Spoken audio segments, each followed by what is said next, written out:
নমস্কার, এনবিপি উনানি আয়ুর্বেদ রিসার্চ সেন্টারের বিশেষ অনুষ্ঠানে আমাদের সকল দর্শক বন্ধুদের আরো একবার জানাবো অনেক অনেক স্বাগত। আরো একবার আপনাদের জন্য ভালো কিছু খবর নিয়ে আমরা কিন্তু হাজির হয়েছি একেবারে আপনার বেডরুম বা ড্রয়িং রুম পর্যন্ত। এই সময়ের অনুষ্ঠান নিশ্চয়ই আপনি দেখছেন। সুস্থতা নিয়ে ভাবনা চিন্তাও কিন্তু আপনার রয়েছে। ভালো হতে হবে আপনাকে, অনেক দিন পর্যন্ত ভালো থাকতে হবে আপনাকে। আমরা বর্তমানে ভাবি 40 পেরোনো মানেই আমার বয়স হয়ে গিয়েছে, সমস্যা আসবে, এবার আমার সুগার হবে, এবার আমার প্রেশারের সমস্যা আসবে, থাইরয়েডের জন্য মেডিসিন আমাকে নিতে হবে, গাঁটে গাঁটে ব্যথা আমার শুরু হবে, উঠতে বসতে আমাকে কষ্ট পোয়াতে হবে। এটা আমার ভবিতব্য, এটা আমার হতেই হবে, যেহেতু আমার বয়স 40 পার করে ফেলেছি। কেন এটা ভাবছেন? এটাও তো ভাবতে পারেন 40 কেন, আমি 100 বছর পর্যন্ত এক রকম থাকবো, ভালো থাকবো, সুস্থ থাকবো, সুন্দর থাকবো। আর যদি এটা আপনি ভাবেন তাহলে এটা কোনো গল্প কথা হবে না, রূপকথার গল্পের কোনো আলাদিনের আশ্চর্য প্রদীপ নিয়ে কোনো ঘাটাঘাটি হবে না। বাস্তব কথা, সায়েন্সের কথা, যেখানে সায়েন্স আপনাকে বুঝিয়ে দেবে যে সত্যি আপনি 100 বছর পর্যন্ত ভালো থাকতে পারেন যদি প্রথম থেকে আপনি প্রচেষ্টাটা শুরু করেন। চলুন 100 বছর ভালো থাকলাম না, 80 বছর পর্যন্ত তো ভালো থাকতে পারি, এবং 80 বছর পর্যন্ত আপনাকে সম্পূর্ণ ভালো রাখার দায়িত্ব কিন্তু নেবে এনবিপি উনানি আয়ুর্বেদ রিসার্চ সেন্টার। শর্ত একটা, যোগাযোগ করতে হবে এবং সঠিকভাবে আপনাকে ডাক্তারবাবুদের কথা অক্ষরে অক্ষরে পালন করতে হবে, মেনে চলতে হবে। আর তাহলে দীর্ঘদিন আপনি কিন্তু ভালো থাকবেন। সামনে যেহেতু উৎসবের মরশুম, বারংবার কিন্তু উৎসবের কথা মুখে আসে। সুস্থ রাখুন আপনার পেটকে, সুস্থ রাখুন আপনার অস্থিকে, সুস্থ রাখুন আপনার পেশিকে, সুন্দর থাকুক আপনি, আপনার স্কিন এবং আপনার হেয়ার। সব বিষয়গুলো নিয়ে আজকে আমরা কথা বলবো। আমাদের সঙ্গে উপস্থিত রয়েছেন এনবিপি উনানি আয়ুর্বেদ রিসার্চ সেন্টারের অভিজ্ঞ চিকিৎসক ডক্টর এস ঘোষাল। প্রথমেই তাকে জানাবো অনেক অনেক ধন্যবাদ এবং স্বাগত। নমস্কার। পাশাপাশি রয়েছেন আপনারা। মনের কোনো কথা, মনের কোনো কষ্টের সমস্যার সমাধান অবশ্যই ডাক্তারবাবুর কাছ থেকে কিন্তু পেতে পারেন। সে কারণে সরাসরি আপনারা ফোন করতে পারেন এবং কথা বলতে পারেন।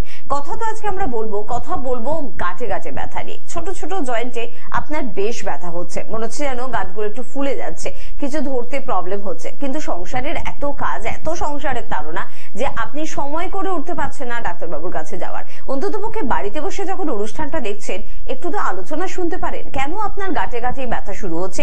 স্মল জয়েন্ট কেন আপনাকে পেন দিচ্ছে, সমস্যা দিচ্ছে? শুনবো ডাক্তারবাবুর কাছ থেকে।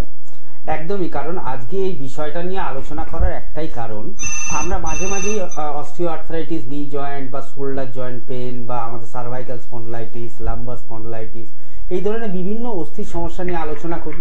এবং সেই রকমই একটা অস্থির সমস্যা হচ্ছে রিমটয়েড আর্থ্রাইটিস, যেটা আয়ুর্বেদে আমবাত বলা হয়। আপনি ফোনটা নিন, আমি আলোচনায় আসছি। একদম। কে আছেন আমাদের সাথে? নমস্কার। হ্যাঁ, কে বলছেন? বিষ্ণুপুর থেকে। আচ্ছা বলুন, বয়স কত? 27। কি প্রবলেম হচ্ছে?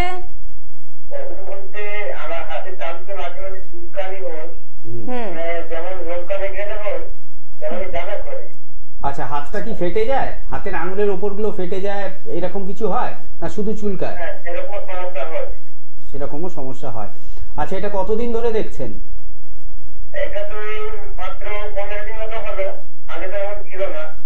আচ্ছা আচ্ছা, হাতের তালু ছাড়া শরীরের অন্য কোথাও হচ্ছে? আচ্ছা, কোনো ডাক্তারকে দেখিয়েছেন এখনো পর্যন্ত? না, দেখাননি? আচ্ছা, এটা দেখাতে হবে, ঠিক আছে, কারণ এটা একটা স্কিনের সমস্যা। কি বললাম বুঝছেন? আমাদের বাঁকুড়ায় চেম্বার আছে, আপনি টিভিতে শুনতে থাকুন, আমি আলোচনায় আসছি কি থেকে হচ্ছে এটা। তো আমরা মাঝে মাঝেই আমরা বিভিন্ন আলোচনার মধ্যে থাকি। স্কিনের বিভিন্ন রোগ, যেমন সোরিয়াসিস নিয়ে আলোচনা করি, ভিটিলিগো নিয়ে আলোচনা করি, এক্সিমা নিয়ে আলোচনা করি, বা বিভিন্ন ধরনের ডাস্ট অ্যালার্জি বা সান অ্যালার্জি। ওনার হাতে যে সমস্যাটা হচ্ছে, হাতটা চুলকাচ্ছে, আর আমি একটা যে কথা জিজ্ঞেস করলাম কি হাতটা কি ফেটে যাচ্ছে হাতের আঙুলের উপরগুলো, এটা কিন্তু প্ল্যান্টার সোরিয়াসিস হওয়ার অন্যতম লক্ষণ। আচ্ছা, কি হাতটা চুলকাচ্ছে এবং হাতের আঙুলের ওপরগুলো ফেটে যাচ্ছে। তো এটাকে আপনাকে খুব সাবধানতার সাথে অবলম্বন করতে হবে, কারণ এই রোগটা একবার যদি আপনার শরীরে বাসা বাঁধে, এটাকে সারিয়ে তোলা কিন্তু খুব কষ্টদায়ক। কারণ মডার্ন সায়েন্স বলে দিয়েছে কি এই রোগের কোনো চিকিৎসা নেই। আর আপনি একটু খেয়াল করে দেখবেন, এখন আপনার বয়স 27 বললেন, কিন্তু 27 বছর বয়সে একটা স্বাভাবিক মানুষের যেরকম দুশ্চিন্তা থাকা দরকার বা চিন্তা থাকা দরকার, সেটা কিন্তু আপনার ক্ষেত্রে বেশি। আপনি চিন্তা ভাবনা বেশি করেন, অল্পতে ভাবেন এটা হলে ওটা কি করে হবে। কারণ এই রোগটার একটা মূল কারণ হচ্ছে, এটাকে বলা হয়েছে একটা ধরনের সাইকোসোম্যাটিক ডিসঅর্ডার, মানে এটা অত্যধিক চিন্তা ভাবনা থেকে এই রোগটা আসতে পারে। এবং আপনাকে এর জন্য কয়েকটা রিপোর্ট করাতে লাগবে, যেমন ব্লাড ফর আইজি রিপোর্ট রয়েছে, সেরোলজিক্যাল অ্যালার্জি টেস্ট রয়েছে। তো আপনি সব থেকে ভালো হবে কি, সময় নষ্ট না করে দেখুন টিভি স্ক্রিনের নিচে দুটো হেল্পলাইন নাম্বার যাচ্ছে, এনবিপির চেম্বার বাঁকুড়াতে রয়েছে, সেখানে আমরা প্রত্যেক মাসে যাই।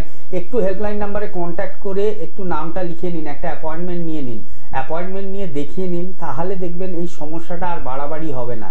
3 থেকে 4-5 মাসের মধ্যে আপনার জিনিসটা কমে যাবে। আর আপনি যদি এখনো অবহেলা করেন তাহলে এটা দেখবেন আস্তে আস্তে ভবিষ্যতে বাড়তে পারে এবং এমন জায়গায় যেতে পারে যেখান থেকে সারিয়ে তোলাটা অনেকটা কষ্টদায়ক বা অনেকটা সময়দায়ক হয়ে উঠতে পারে। তো আর বেশি দেরি করবেন না, অবশ্যই দেখান, দেখালে অবশ্যই সুস্থ থাকবেন। দেখেছেন তো, এ কারণে আমাদের এই অনুষ্ঠান, বাড়িতে বসে আপনি বড় বড় সমস্যাগুলোর সমাধানের পথটা কিন্তু জেনে যেতে পাচ্ছেন। কারণ আপনার হাতে যে একটা সোরাইসিসের সম্ভাবনা ধীরে ধীরে বাড়ছে, এটা কিন্তু আপনার বোঝার এখতিয়ারের বাইরে, খুব স্বাভাবিক বিষয়। আমরা এটা কোনো ইচিং প্রবলেম ভাবতে পারি, এক্সিমা ভাবতে পারি আমার হাতটা খুব ড্রাই হয়ে যাচ্ছে সে কারণে হচ্ছে। আপনি হয়তো একটু হাতে ময়েশ্চার লাগিয়ে সমস্যার সমাধান করে ফেলার চেষ্টা করছেন, কিন্তু জানেন তো সোরিয়াসিস কতটা ভয়ঙ্কর সমস্যা। এটা ধীরে ধীরে আপনার পুরো শরীরে অ্যাটাক করতে পারে এবং সোরিয়াসিস থেকে সোরাইটিক আর্থারাইটিস হতে পারে। একটুখানি পড়াশোনা কিন্তু বর্তমানে এই অনুষ্ঠান থেকে আমরা কিন্তু শিখে গিয়েছি, জেনে গিয়েছি, বুঝে গিয়েছি যে সোরাইটিক আর্থারাইটিস কতটা ভয়ঙ্কর হতে পারে। তাই অল্পতে সমস্যার সমাধানের প্রয়োজনীয়তা রয়েছে। সে কারণে স্ক্রিনে যাচ্ছে ফোন নাম্বার প্লিজ নোট করুন, অবহেলা করবেন না। সময় নষ্ট করলে খরচাটাও কিন্তু বাড়বে। অল্প খরচায় সাধ্যের মধ্যে যদি ট্রিটমেন্ট চান তাহলে অল্পতেই যোগাযোগ করুন, তবেই কিন্তু আপনি আপনার সাধ্যের মধ্যে ট্রিটমেন্ট করে নিজেকে সুস্থ করতে পারবেন। আমরা আলোচনা করছিলাম ওই স্মল জয়েন্টের বিভিন্ন ব্যথা নিয়ে, আরেকটু শুনুন। হ্যাঁ, যেটা রিউমাটয়েড আর্থ্রাইটিস নিয়ে আজকে আলোচনা করছিলাম, এই রোগটা মেইনলি কিন্তু মেয়েদের ক্ষেত্রে বেশি হয়। আমরা 100টা যদি রিউমাটয়েড আর্থ্রাইটিস বা আমবাত যেটাকে আয়ুর্বেদে বলা হচ্ছে, এটা যদি 100টা পেশেন্ট জোগাড় করি তো দেখা যাবে 80 জন পেশেন্ট কিন্তু এখানে ফিমেল। তাই এই রোগটাকে আমরা ফিমেল প্রিডমিনেন্ট রোগ বলে থাকি। কি এই রিউমাটয়েড আর্থ্রাইটিস মেয়েদের ক্ষেত্রে বেশি হয়। এই রিউমাটয়েড আর্থ্রাইটিস হওয়ার কারণ কি, কি করে বুঝবেন আপনার রিউমাটয়েড আর্থ্রাইটিস হয়েছে, অনেক প্রশ্নই আপনাদের মাথায় ঘুরতে পারে। তো প্রথমত বলছি, আমাদের অন্যান্য যে জয়েন্টগুলো রয়েছে, যেমন হাঁটুর জয়েন্ট, কাঁধের জয়েন্ট, এগুলো বড় বড় জয়েন্ট। এই রিউমাটয়েড আর্থ্রাইটিস হলে কিন্তু প্রথমে এফেক্টেড হবে আপনার হাতের বা পায়ের ছোট জয়েন্টগুলো, আঙুলের জয়েন্ট, পায়ের আঙুলের জয়েন্ট, কবজির জয়েন্ট, যে জয়েন্টগুলো মানে যে সন্ধিস্থলগুলো ছোট আকারে, যেখানে হাড়গুলো ছোট ছোট, সেখানে আগে এফেক্টেড হবে। আর কি হবে, একটা মর্নিং স্টিফনেস থাকতে পারে। যাদের এখন নতুন চালু হয়েছে তারা একটু মিলিয়ে দেখুন, আর যাদের আছে রোগটা অলরেডি, যারা প্রোগ্রামটা শুনছেন, তারাও দেখবেন এই জিনিসগুলো মিলে যাবে আমি যেগুলো বলবো। সকালবেলা উঠে একটা জড়তা ভাব থাকবে, হাতটা মুঠো করতে অসুবিধে হচ্ছে, হাতের আঙুলগুলো ফুলে যাচ্ছে, হাতে একটা ব্যথা। যত দিন যাচ্ছে দেখবেন সকাল থেকে যত বেলা গড়াচ্ছে তত জিনিসটা ইজি হতে থাকবে, মানে হাতটা তখন একটু ভালোভাবে মুঠো হবে। আর কি হতে পারে এই রোগেতে, এই রোগের ক্ষেত্রে একটা লো গ্রেড টেম্পারেচার থাকে, মানে একটা জ্বর, হালকা শরীরের ভেতরে মনে হবে গুঁয়ো গুঁয়ো জ্বর আছে, মানে শরীরের ভেতরে একটা জ্বর ভাব থাকবে। আর কি হয় এই রোগটা হলে, এই যে রোগটা রয়েছে রিউমাটয়েড আর্থ্রাইটিস, এই রোগটা কিন্তু আমাদের এই যে খাদ্যথলি রয়েছে, খাদ্যথলিতে খাবারটা ঠিকঠাক হজম না হওয়ার ফলে হয়। তো এই রোগটা যাদের আছে তাদের ডাইজেশনের প্রবলেম থাকবে, গ্যাস, অম্বল, অ্যাসিডিটি, এবং কি পায়খানা পরিষ্কারও তাদের ক্ষেত্রে হবে না। তো এই রোগটা আয়ুর্বেদ কি করে ব্যাখ্যা করছে, এটা তো আমরা জানলাম কি এর কি কি লক্ষণ হতে পারে, কি রিউমাটয়েড আর্থ্রাইটিস থাকলে এই লক্ষণগুলো আমরা একটা পেশেন্টের মধ্যে পাবো। এবার আয়ুর্বেদ কি বলছে, আয়ুর্বেদ কেন এই রোগটার নাম আমবাত দিল। আমবাত, এই দুটো কথার মধ্যে দুটো শব্দ রয়েছে, একটা আম রয়েছে এবং একটা বাত রয়েছে। তো আমটা কোথা থেকে তৈরি হচ্ছে, আমরা যে খাবারগুলো খাচ্ছি সকাল থেকে রাত্রির অবধি, অ্যাকর্ডিং টু মডার্ন সায়েন্স আমাদের যে স্টমাক রয়েছে মানে খাদ্যথলি রয়েছে, তার মধ্যে বিভিন্ন ধরনের গ্যাস্ট্রিক জুস থাকে, এনজাইম থাকে, যেটা খাবারটাকে হজম করতে সাহায্য করে, মানে একদম ওয়েল ডাইজেশনে সাহায্য করে। আয়ুর্বেদ কি বলছে, আয়ুর্বেদ বলছে আমাদের খাদ্যথলির মধ্যে পাচকাগ্নি বা জঠরাগ্নি থাকে, যেটা কিনা আমাদের এই খাদ্যটাকে পাচন করতে সাহায্য করে। যখনই এই অগ্নিবলটা আমাদের শরীরে কমতে থাকবে তখনই অটোমেটিক্যালি দেখা যাবে কি খাবারটা ঠিকঠাক হজম হচ্ছে না। এবার খাবারটা যখন আমাদের প্রপারলি ডাইজেস্ট হবে না তখনই এই যে ইনডাইজেস্টেড ফুড মেটেরিয়াল যেটা খাবারটা হজম হলো না, ওটাই হচ্ছে আম, ওটা আমাদের খাদ্যথলিতে উৎপন্ন হবে। এবং এই আমগুলো আমাদের বিভিন্ন স্মল জয়েন্টে যাবে, মানে হাতের আঙুল হোক, পায়ের আঙুল হোক, কবজি হোক, কনুই হোক, সেখানে ব্লাড সার্কুলেশনের মাধ্যমে পৌঁছাবে এবং সেখানে বায়ু দ্বারা আবৃত্ত হয়ে অ্যাকর্ডিং টু আয়ুর্বেদ এই আমবাত রোগটাকে সৃষ্টি করবে, যেটাকে মডার্ন সায়েন্সে রিউমাটয়েড আর্থ্রাইটিস বলছে। এবার এটা কেন আয়ুর্বেদে আমরা বলি বিভিন্ন ধরনের ক্রিটিক্যাল বা ক্রনিক রোগগুলো আমাদের এখানে সাধ্য, মানে ট্রিটমেন্ট করে সেগুলোকে সুস্থ করে তোলা যায়। কারণ আমি যখন মডার্ন সায়েন্সের কাছে ট্রিটমেন্টে যাচ্ছি, তারা শুধু পেন কিলার দেবে বা কিছু স্টেরয়েড ইউজ করতে দেবে, যেগুলো খেলে একটা সাময়িক আরাম বা সাময়িক মুক্তি পাবো আমরা রোগটা থেকে। যখনই আমরা দেখবো ওষুধটা আমরা বন্ধ করছি, তখনই দেখবো 1 সপ্তাহ 2 সপ্তাহ বা 1 মাস বা 2 মাস পরে আবার যেইকে সেই বা যে ব্যথা ছিল সেরকম ব্যথা ফিরে আসবে। কিন্তু আয়ুর্বেদ বলছে এর রুট থেকে ট্রিটমেন্ট করা সম্ভব, একে গোড়া থেকে সারিয়ে তোলা সম্ভব। আয়ুর্বেদ কিন্তু কোনো ব্যথার ওষুধ দিচ্ছে না। আয়ুর্বেদ কি ওষুধ দিচ্ছে? ওই যে আমটা তৈরি হচ্ছে, ওই যে ডাইজেশন পাওয়ারটা কমে যাচ্ছে একটা পেশেন্টের, সেই ডাইজেশন পাওয়ারটাকে আয়ুর্বেদ বাড়াচ্ছে আয়ুর্বেদিক মেডিসিন বা বিভিন্ন থেরাপির মাধ্যমে। তাহলে কি হলো? নতুন করে আমটা উৎপন্ন হলো না, এবং যে জয়েন্ট স্পেসে বায়ু দ্বারা আবৃত্ত হয়েছিল আমটা, সেই বায়ু ট্রিটমেন্টটা করছে, যেটা কিনা আমাদের মেডিসিন এবং পঞ্চকর্মের মাধ্যমে হয়। এই টোটাল জিনিসটা করে এই রোগটাকে কিন্তু আমরা একদম সমূলে ঠিক করছি, একদম গোড়া থেকে ঠিক করতে পারছি। আপনি একদম অবশ্যই ভীষণ সুন্দরভাবে কিন্তু ডাক্তারবাবু বুঝিয়ে দিচ্ছেন বিষয়টা, কেন, কোথা থেকে উৎপত্তি এবং কিভাবে ট্রিটমেন্ট সম্ভব। তবে আরো আলোচনায় ফিরবো, তার আগে দেখে নিয়ে কে আছেন। নমস্কার। হ্যালো, কে বলছেন? আমি দেবাশিস মুখার্জি বলছি, ডায়মন্ড থেকে। হ্যাঁ বলুন দেবাশিস বাবু, কি প্রবলেম? আমার সমস্যা হচ্ছে খিদেটা কমে গেছে, আর পেটে গ্যাস হয়ে যাচ্ছে, আর বডিটা কিডনি ক্লিয়ার হচ্ছে না। বয়স কত বললেন এখন? বয়স 42 বছর। এটা কতদিন ধরে লক্ষ্য করছেন? এই মোটামুটি সপ্তাহ 2 ধরে। সপ্তাহ 2 ধরে। কি ওষুধ কিছু খেয়েছেন এর জন্য, বা কোনো ডাক্তারকে দেখিয়েছেন? না না, কোনো ডাক্তার দেখাইনি, ওষুধ কিছু খাইনি। কারণ এটা তো হজমের সমস্যা হচ্ছে, এটা আস্তে আস্তে বাড়তে পারে। কি বললাম বুঝলেন? চেষ্টা করবেন সময় মতো খাওয়া দাওয়া করেন। মোটামুটি খাওয়া দাওয়া হয়ে যাচ্ছে। তেল ঝাল মশলা কি খাওয়া হয় বেশি না ঠিকঠাক? না, এটা হওয়ার জন্য এখন কেমোথেরাপি খাওয়া কমিয়ে দিয়েছি, আগে একটু বেশি গেলাম। তেল ঝাল মশলাটা কম খাবেন আর খাবার দাবারটা সময় মতো করার চেষ্টা করবেন। কি বললাম বুঝলেন? আর আমি কিছু কথা বলছি, আপনি একটু টিভিতে শুনতে থাকুন, আপনি বুঝতে পারবেন কি জন্য শুনতে থাকুন।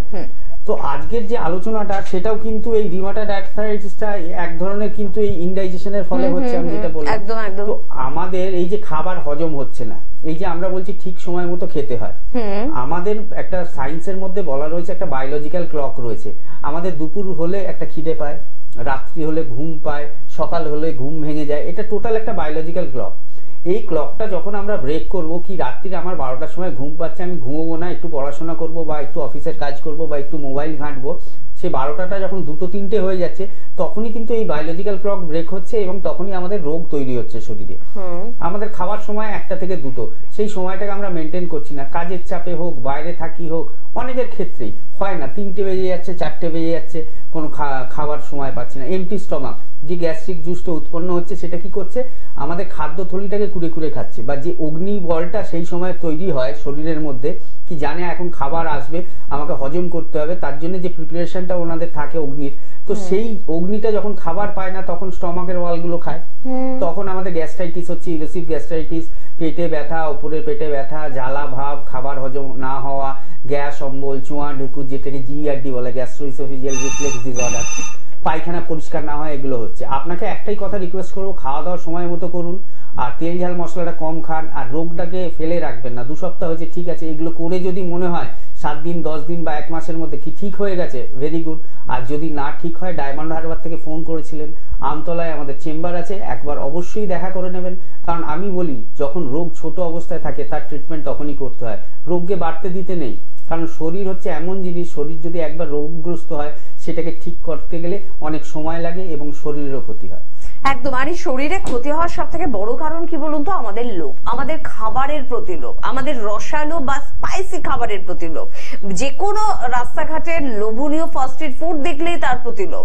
তো এই লোভটাকে কিন্তু সংযত করতে হবে। যত বেশি সংযত করতে পারবেন তত বেশি দিন ভালো থাকতে পারবেন। জানি না আমরা কতটা পারবো, চেষ্টা তো করতে পারি। কে আছেন? নমস্কার। Hello, hello. আলোচনা করছি আজকে রিউমাটয়েড আর্থ্রাইটিস নিয়ে। যদি যিনি ফোনে ছিলেন হয়তো আপনার কথা আমরা শুনতে পাচ্ছি না, আরো একবার ফোন করতে পারেন। একটা প্রশ্ন করতে ইচ্ছা করছে, এই যে বিভিন্ন আমরা বলি বাতের ব্যথা, সাধারণত চলতি ভাষায় বলি বাতের ব্যথা। বাতের ব্যথা কখন বেড়ে যায়? সারা মাসই থাকে, সারা বছরে থাকে, কিন্তু এই যে 15 দিন পর পর পূর্ণিমা এবং অমাবস্যা আসে, জানি না কেন পূর্ণিমা অমাবস্যায় আমাদের মা ঠাকুমারা বলে থাকে বাতের ব্যথা বেড়ে গেল। সত্যি কি পূর্ণিমা অমাবস্যার সাথে এই আমাদের রিউমাটয়েড আর্থ্রাইটিস বা অস্টিওআর্থ্রাইটিস বা লাম্বার স্পন্ডিলাইটিস এগুলোর কোনো একটা যোগসূত্র রয়েছে, নাকি এটা আমাদের মনের একটা ভুল ধারণা? না, প্রশ্নটা খুবই ভালো। আগে ফোনটা নিয়ে নিই, তারপর আলোচনায় ফিরছি। কে আছেন? নমস্কার। হ্যাঁ বলুন, কি সমস্যা? আচ্ছা, বয়স কত? 52 আপ। আচ্ছা আচ্ছা, পেটের সমস্যায় ভুগছেন, গ্যাস হচ্ছে, তাই তো? কতদিন ধরে ভুগছেন? 3-4 মাস। আয়ুর্বেদিক ট্রিটমেন্ট করিয়েছেন?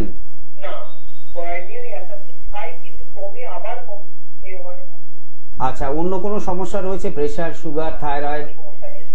আচ্ছা, খাওয়া দাওয়া ঠিক সময় মতো বা তেল ঝাল মশলা এগুলো ঠিকঠাক হয়? হ্যাঁ বলুন।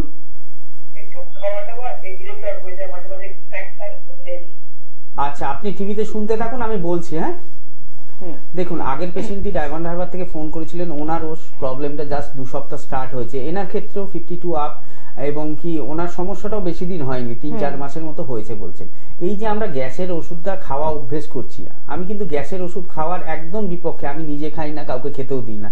যে খায় আমি তাকে বরং বকাবকি করি, কি এটা ভবিষ্যতে গিয়ে অনেক সমস্যা আনতে পারে। আচ্ছা, আমরা খাবো, ওষুধ খাবো, আমরা এমার্জেন্সিতে থাকলে অবশ্যই খাবো, কিন্তু এমার্জেন্সি ছাড়াই একটু অনেকের অভ্যেস আছে, একটু বিয়ে বাড়ি খেতে যাবো, একটু ভালো খাওয়া দাওয়া, একটা গ্যাসের ওষুধ খেয়ে আরে বাবা তোর কিছু হয়নি, তুই কেন সেই গ্যাসের ওষুধটা আগে থেকে খেতে যাবি? তো আপনাকেও আমি একটাই কথা রিকোয়েস্ট করবো, আগের পেশেন্টের মতো আপনাকেও বলবো কি খাওয়া দাওয়াটা সময় মতো করবেন, তেল ঝাল মশলা যতটা পারবেন কম খাবেন। আর গ্যাসের ওষুধটাকে বাদ দিতে গেলে কিছু জিনিস আপনাকে মেনটেন করতে হবে, কারণ আমাদের এই প্রকৃতির মধ্যেই কিন্তু আমাদের আমাদের ঔষধি গুণ সম্বন্ধ সমস্ত গাছগুলো রয়েছে। সেইগুলোকে যদি আমরা প্রপারলি ইউজ করতে পারি থ্রু মেডিসিন, এই ধরনের সমস্যাগুলো থেকে কিন্তু আমরা মুক্তি পেতে পারি। আপনি পুরুলিয়া থেকে ফোন করেছিলেন। পুরুলিয়া থেকে আমাদের অনেকগুলো চেম্বারই কাছাকাছি হতে পারে, যেমন আমাদের খড়গপুর কাছে হতে পারে, ওপাশে বাঁকুড়াটা কাছে হতে পারে। তো যে কোনো একটা চেম্বারে আপনি একটু এসে যোগাযোগ করুন। আর আসার আগে অবশ্যই ব্লাড ফর এলএফটি মানে লিভার ফাংশন টেস্ট, এই রিপোর্টটা করাবেন। আর একটা ইউএসজি হোল অ্যাবডোমেন করাবেন, মানে পেটের একটা ছবি করাবেন। এই দুটো রিপোর্ট নিয়ে আপনি একটু সময় করে যে কোনো ছুটির দিন দেখে আপনার যেখানে সুবিধা হয় আপনি এসে যোগাযোগ করুন, কারণ এই রোগটাকে শরীরের মধ্যে পুষে রাখবেন না। এই রোগটা ধীরে ধীরে বাড়তে থাকবে এবং আপনার শরীরকেই কষ্ট দেবে। হেল্পলাইন নাম্বার যাচ্ছে দেখুন নিচে, দুটো একটু হেল্পলাইন কন্ট্যাক্ট করে আমাদের সাথে যোগাযোগ করুন।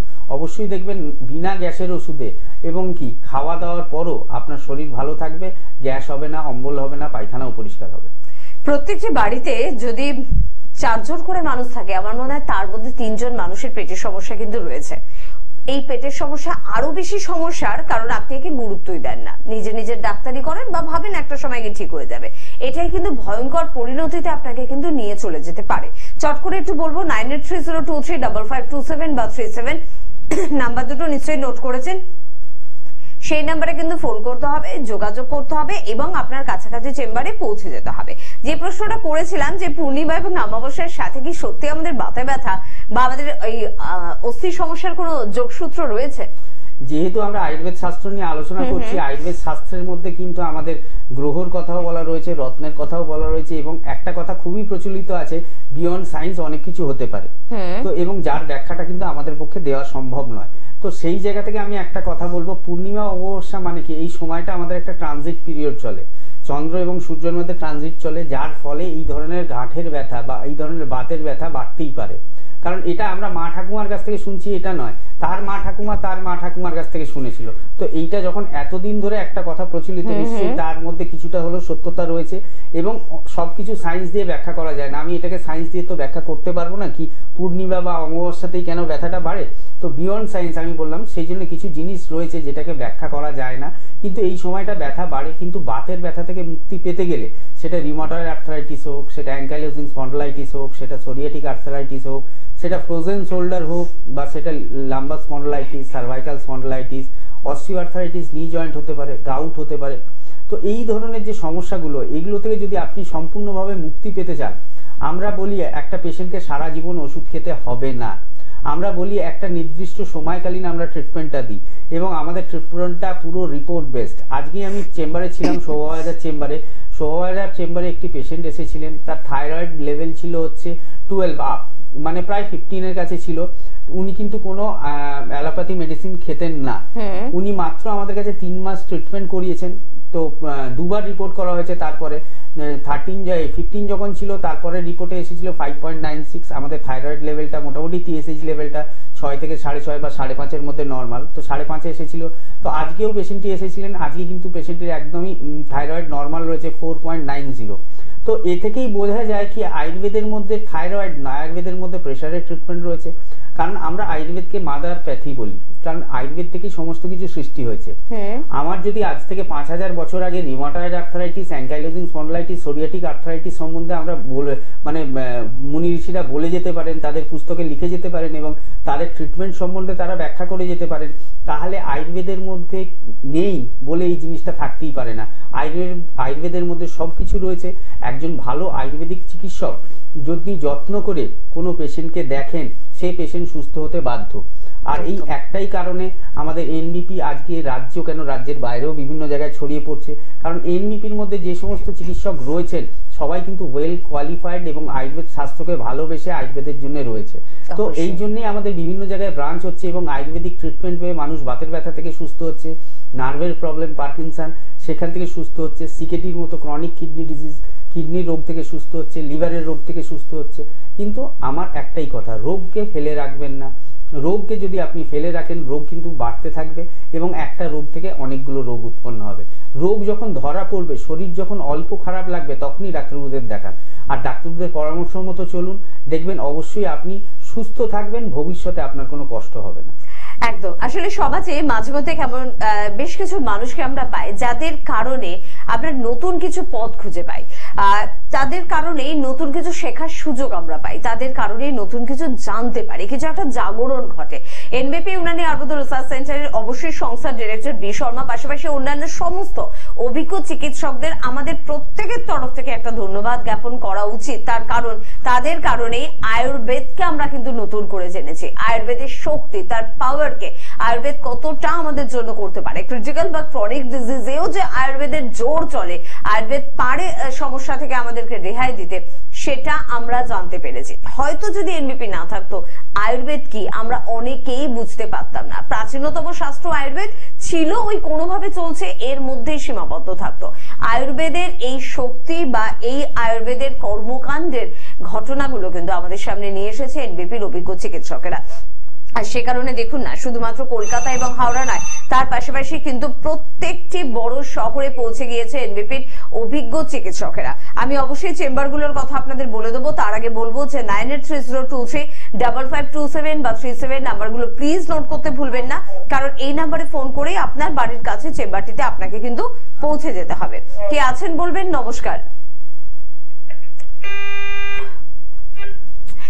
যিনি ছিলেন তার সাথে তো কথা বলা হলো না, আপনি আরেকবার ফোন করুন, অবশ্যই আপনার সাথে কথা হবে। চলে যাই রায়গঞ্জের কথায়। রায়গঞ্জে ডক্টর এস ঘোষালকে কিন্তু আপনারা পাচ্ছেন, হেরিয়ায় পেয়ে যাচ্ছেন ডক্টর এ হালদারকে, মেচেদায় পেয়ে যাচ্ছেন ডক্টর এন ভট্টাচার্যকে, আসানসোলে কিন্তু থাকছেন ডক্টর বি শর্মা, বর্ধমানে থাকছেন ডক্টর এন ভট্টাচার্য, বহরমপুরে কিন্তু পেয়ে যাচ্ছেন ডক্টর এ হালদারকে, বাঁকুড়ায় পেয়ে যাচ্ছেন ডক্টর বি শর্মাকে, পেয়ে যাচ্ছেন দুর্গাপুরে ডক্টর এন ভট্টাচার্যকে, কৃষ্ণনগরে পেয়ে যাচ্ছেন ডক্টর এ হালদারকে, বোলপুরে কিন্তু চেম্বার রয়েছে, বোলপুরে পেয়ে যাচ্ছেন ডক্টর বি শর্মাকে, গঙ্গারামপুরে থাকছেন ডক্টর এস ঘোষাল, শিলচরে রয়েছেন ডক্টর বি শর্মা, পেয়ে যাচ্ছেন কিন্তু আপনারা ডিব্রুগড়ে, শিলিগুড়িতে শিলিগুড়িতে আপনারা কিন্তু পেয়ে যাচ্ছেন ডক্টর এস ঘোষালকে, খড়গপুরে পাচ্ছেন ডক্টর এন ভট্টাচার্যকে, হলদিয়ায় পেয়ে যাচ্ছেন ডক্টর এ হালদারকে, কোচবিহারে পেয়ে যাচ্ছেন ডক্টর এস ঘোষালকে, আপনারা পেয়ে যাচ্ছেন আগরতলাতে ডক্টর বি শর্মাকে, জামশেদপুরে পেয়ে যাচ্ছেন ডক্টর এন ভট্টাচার্যকে, আরামবাগে কিন্তু পেয়ে যাচ্ছেন ডক্টর এ হালদারকে, মালদায় পেয়ে যাচ্ছেন ডক্টর এস ঘোষালকে, দিল্লিতে কিন্তু সময় দিচ্ছেন ডক্টর বি শর্মা, গুয়াহাটিতে থাকছেন ডক্টর এস ঘোষাল, বনগাঁতে থাকছেন ডক্টর বি শর্মা, ডিব্রুগড়ে কিন্তু পেয়ে যাচ্ছেন ডক্টর এস ঘোষালকে। পাশাপাশি নতুন চেম্বারগুলোর কথা তো আপনাদের আমরা জানাচ্ছি দুদিন ধরে, আর যারা এই চ্যানেলের নতুন বন্ধুরা রয়েছেন এখনো সুখবরটা পাননি তাদের জন্য সুখবর যে আপনারা কিন্তু ব্যাঙ্গালোর এবং মুম্বাইতে কিন্তু এনবিপির নতুন চেম্বার পেয়ে যাচ্ছেন। অর্থাৎ আপনার রিলেটিভ, আপনার কাছের মানুষ, আপনার সন্তান যদি থাকে ব্যাঙ্গালোর বা মুম্বাইতে, তাদের এখন কলকাতা বা হাওড়া অব্দি আসার দরকার নেই। তারা মুম্বাই এবং ব্যাঙ্গালোরে কিন্তু পেয়ে যাচ্ছেন সংস্থার ডিরেক্টর বি শর্মাকে। মুম্বাইতে কিন্তু চেম্বার রয়েছে 27-10 কিন্তু চেম্বার রয়েছে, আর ব্যাঙ্গালোরেতে 20-11 চেম্বার রয়েছে।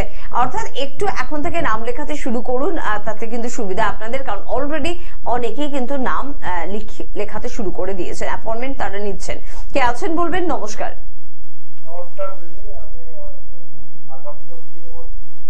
বলুন দাদা, কি সমস্যা?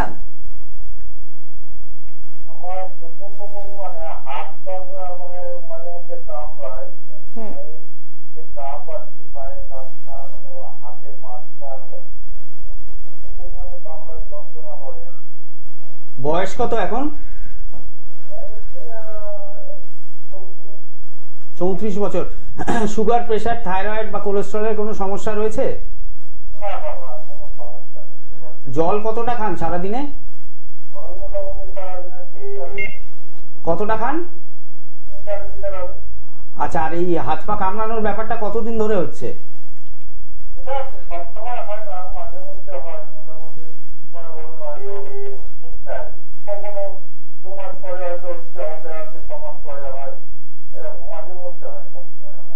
আচ্ছা, ভারী ভুরি কাজ কি খুব করতে হয় নাকি এমনি কাজ এমনি নর্মাল?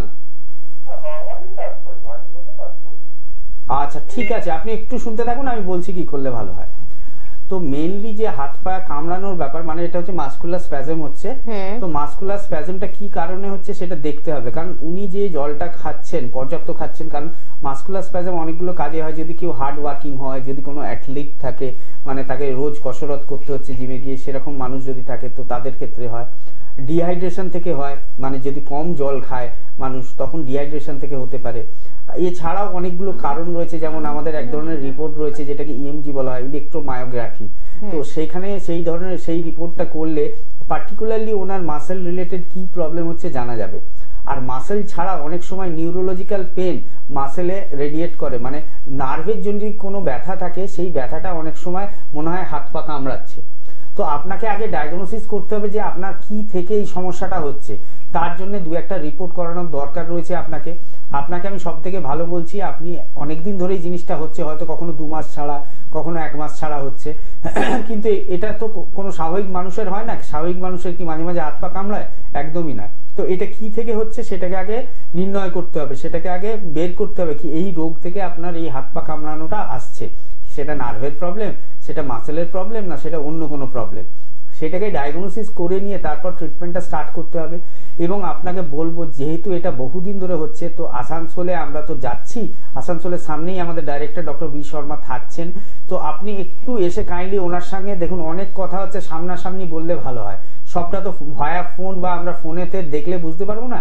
আমাদের একটা কথাই রয়েছে ক্লিনিক্যাল ডায়াগনোসিস, কি একটা পেশেন্টকে সবসময় সামনে থেকে দেখতে হয়।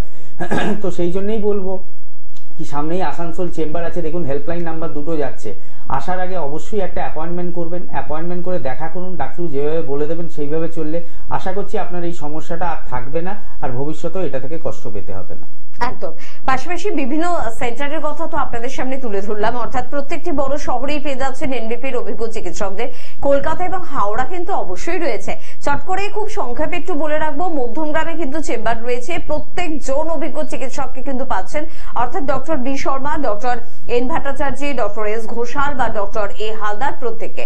পাশাপাশি কলকাতায় কিন্তু আপনারা ল্যান্সটাউন, খিদিরপুর এবং আপনারা কিন্তু শোভাবাজারে চেম্বার পেয়ে যাচ্ছেন। হাওড়ার বন্ধুরা শিবপুর, বালচিগুড়ি বাজার এবং বেলুড়ে কিন্তু চেম্বার পাচ্ছেন। আর দক্ষিণ 24 পরগনার বন্ধুরা আমতলায় প্রত্যেক বৃহস্পতিবার করে চেম্বার পাচ্ছেন। মূলত সেখানে কিন্তু সংস্থার ডিরেক্টর বি শর্মা কিন্তু থাকেন। আজকে রিউমাটয়েড আর্থ্রাইটিস নিয়ে কথা বলছিলাম, একটু বেশি করে ভাবার দরকার আছে আমাদের, অর্থাৎ মেয়েদের। যেহেতু ডাক্তারবাবু বললেন যে পুরুষদের থেকে নাকি মহিলাদের এই সমস্যা বেশি হয়। যদি আমি নিজে না ভালো থাকি, আমি আমার কাছের মানুষকে কিভাবে ভালো রাখবো? তাই ডাক্তারবাবুকে তো জানাতেই হবে আমাদের মহিলাদের সকলকে যে কি করব, কি করলে আমরা এই রিউমাটয়েড আর্থ্রাইটিসের হাত থেকে কিছুটা রেহাই পাবো। রিউমাটয়েড আর্থ্রাইটিস যে রোগটা, এটা হচ্ছে আরেকটা এর কারণ আছে, আমি যেটা বলতে ভুলে গেছিলাম, সেটা হচ্ছে এটা হেরিডিটারি হয়। হয়তো বাবার আছে বা মায়ের আছে, সেখান থেকে সন্তানের আসতে পারে। তো প্রথমত আমি বলবো যাদের ক্ষেত্রে দেখছেন মায়ের বা বাবার এই ধরনের সমস্যা রয়েছে, সেই সব মানুষ আগে থেকে সতর্ক হয়ে যাবেন কি তাদের রিউমাটয়েড আর্থ্রাইটিস হলেও হতে পারে। আর তার জন্য আপনাকে কি করতে হবে, আপনি যদি দেখেন আপনার ছোটবেলা থেকে হজম শক্তিটা কম, সেক্ষেত্রে আপনি প্রায় মানে আগে থেকে সতর্কতাটা নিয়ে নেবেন কি আগে থেকে তেল ঝাল মশলার পরিমাণ কমিয়ে দেবেন। যেগুলো ভারী খাবার মানে যেগুলোকে ডাইজেস্ট করতে কষ্ট হয়, যেগুলো যেমন হচ্ছে আমাদের বড় মাছ বা রেড মিট বা আপনার দুধের প্রোডাক্ট, তো সেইগুলোকে আস্তে আস্তে অল্প অল্প করে কমাতে হবে। আপনারা ভাববেন কি এগুলো বন্ধ করলে তো প্রোটিন যাবে না, আপনি ভেজ প্রোটিন নিন, আপনি ননভেজটা আস্তে আস্তে কমাতে হবে। তো এর পাশাপাশি আর একটা কথাও খেয়াল রাখতে হবে কি এই রিউমাটয়েড আর্থ্রাইটিস হলে যে সমস্ত পেশেন্টদের, কারণ আমাদের একটা ধারণাই রয়েছে কোনো ব্যথা হলো আমরা কোনো তেল মলম বা মালিশ করলাম, যে জায়গাটাতেই ব্যথা হচ্ছে কোনো স্প্রে করলাম বা কোনো তেল কিনে মালিশ করলাম বা কোনো মলম কিনে মালিশ করলাম, কিন্তু এই রিউমাটয়েড আর্থ্রাইটিস কিন্তু তেল মলম মালিশ করলে এটা দ্বিগুণ হয়ে যেতে পারে। মানে যা আছে তার দ্বিগুণ হয়ে যাবে, এটা দ্বিগুণ ভয়ঙ্কর হয়ে যাবে। মানে অন্য আর্থ্রাইটিসে করতে পারে কিন্তু রিউমাটয়েডে করব না আমরা, একদমই করব না। ফোনটা নিন। হ্যাঁ বলুন, কে আছেন? নমস্কার, কোথা থেকে বলছেন? তারকেশ্বর থেকে বলছেন। বলুন অশোক বাবু, কি প্রবলেম?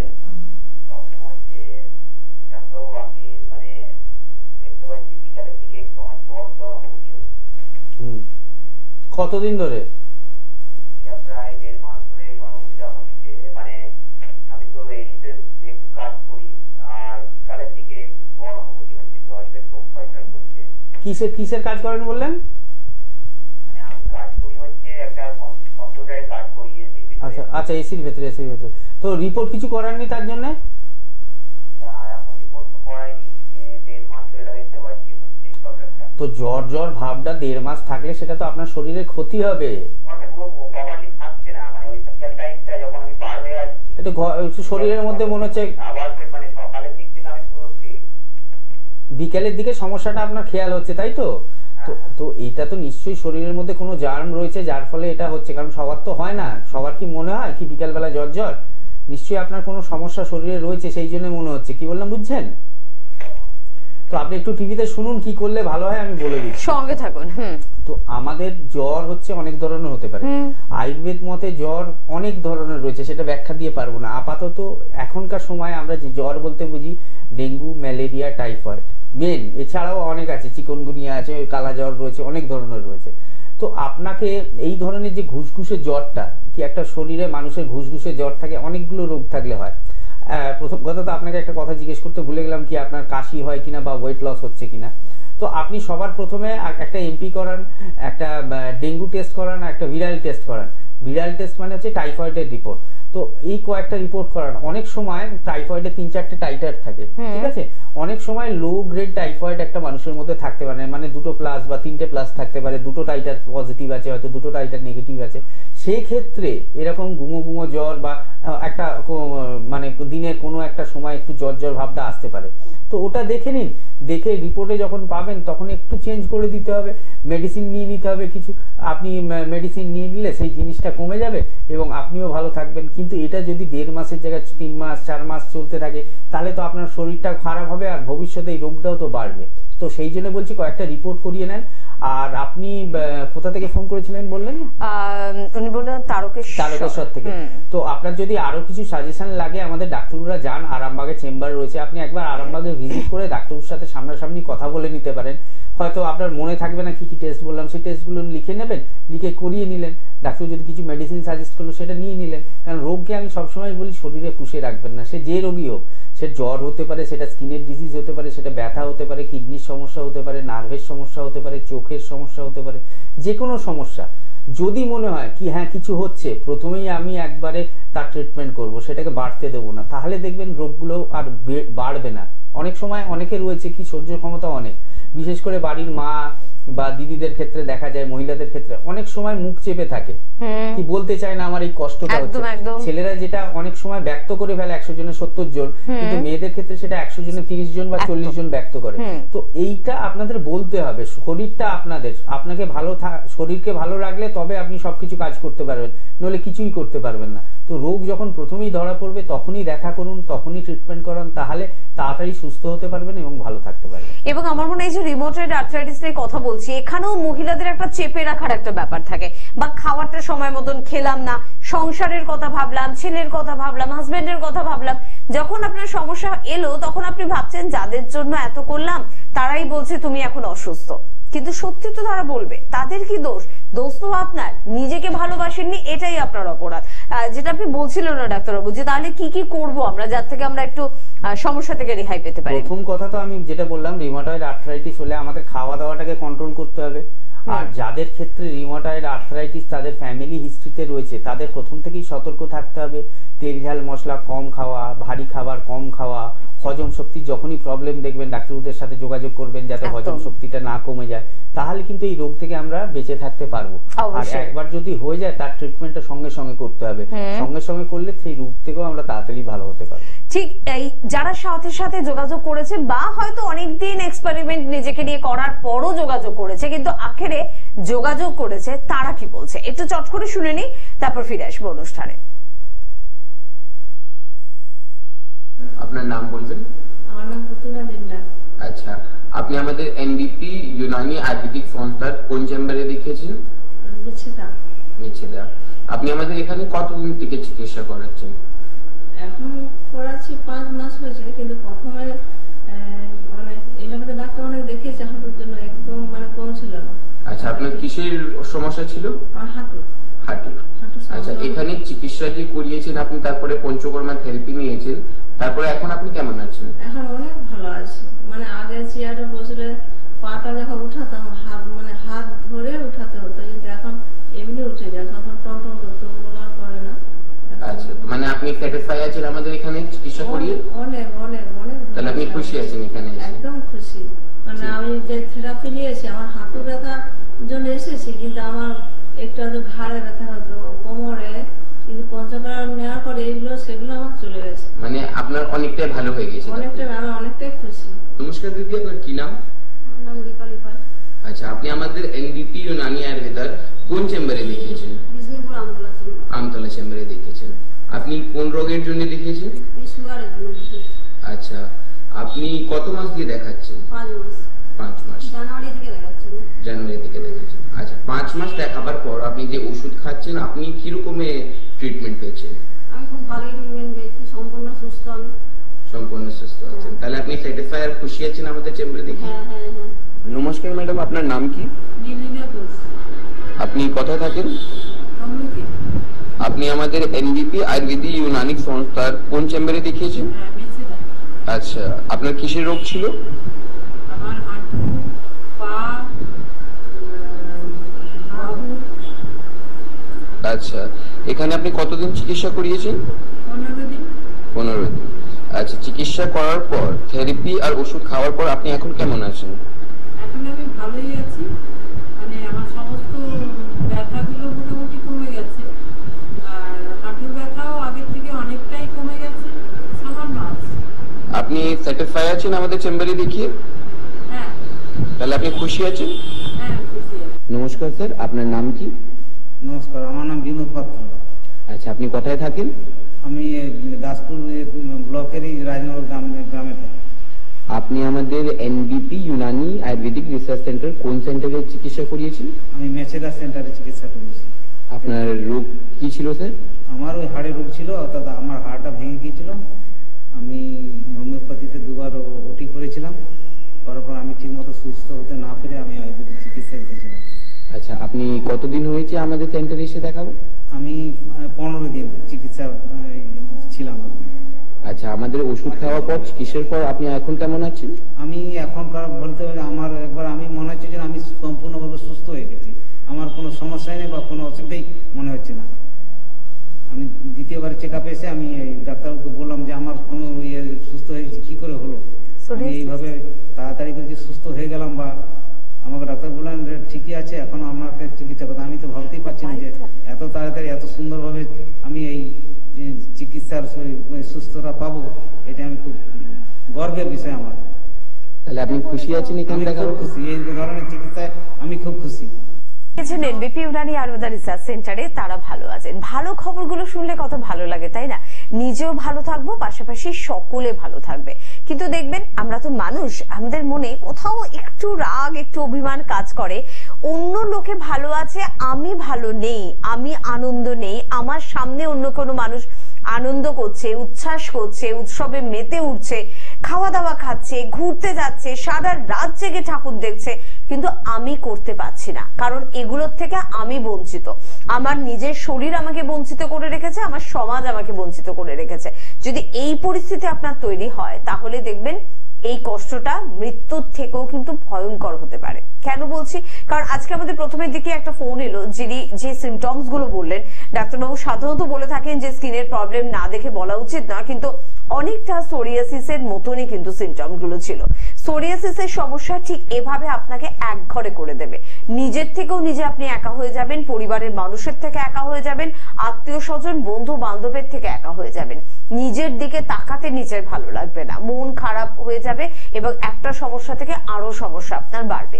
চলুন না একটু জেনে নিই যে সমস্যাটি সত্যি কি, কেন হচ্ছে, কত দূর পর্যন্ত সমস্যাটা গড়াতে পারে যদি সঠিক ট্রিটমেন্ট আমরা না করি, এবং এনবিপিতে এর কি উপায় রয়েছে।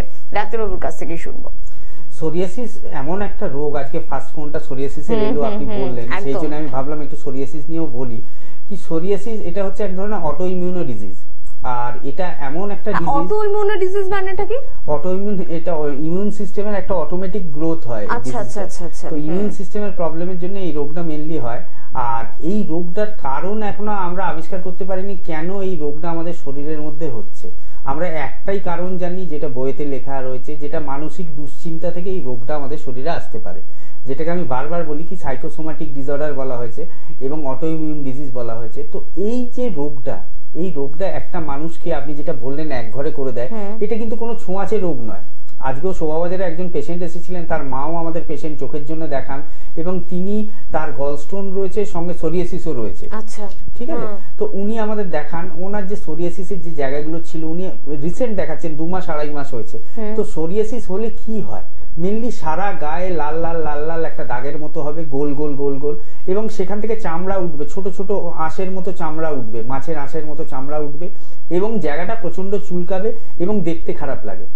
আমি লক্ষ্য করে দেখেছি, এবং সোরিয়াসিস পেশেন্টদের এটা প্রবণতা রয়েছে কি, তাদের যখন অফিসে যেতে হয় বা বাসে ট্রামে করে বাইরে যেতে হচ্ছে বা বাজারে যেতে হচ্ছে, তারা সবসময় ফুল হাতা জামা ইউজ করেন, যাতে লোকে না দেখতে পায়। কারণ লোকে যখনই এটা দেখবে, লোকের একটা মানে দেখে তাদের অ্যাভয়েড করার একটা টেন্ডেন্সি চলে আসে, যেটা কিনা একটা পেশেন্টের ক্ষেত্রে খুব খারাপ, তার মনোবলটা ভেঙে দেয়। কারণ এই রোগটা হওয়ার পিছনে কিন্তু এই মানসিক শক্তিটা দরকার। তার মনোবলটা যখন ভেঙে যাবে, অটোমেটিক্যালি রোগটা আরো বাড়তে থাকবে। এটা আয়ুর্বেদে কিভাবে ট্রিটমেন্ট হয় আমি সেটার ব্যাপারে আসছি, আপনি ফোনটা অবশ্যই নেব। তবে সোরিয়াসিস ছোঁয়াচে নয়, অর্থাৎ আপনার বাড়ির পাশে, আপনার পরিবারের মধ্যে, রাস্তাঘাটে যদি কোনো সোরিয়াসিসের পেশেন্ট দেখেন, আমি বলছি না তার হাতের উপর আপনাকে হাতটা রাখতে হবে, কিন্তু তার থেকে আপনার হয়ে যাবে, প্লিজ এরকম কোন দৃষ্টিভঙ্গিতে তার দিকে তাকাবেন না। তাতে কিন্তু তার মনে একটা এফেক্ট পড়বে, সেটা তার শরীরের উপরে পড়তে পারে। কে আছেন বলবেন? নমস্কার। আমি রান্নাঘর থেকে রামদাস বলছি। হ্যাঁ বলুন, কি সমস্যা? সমস্যা কিছু নয় স্যার, আমি এই আমার বয়স 17। আমি জিম করি। অনেকে অনেক রকম খাবার চাপ বলছেন, আমি একটু খাবার চাপটা জানতে চাইছি। জিম করছি, এখন শরীরটা ঠিক রাখতে চাই। হাইট কত? সুস্থ রাখতে চাই। হাইট কত?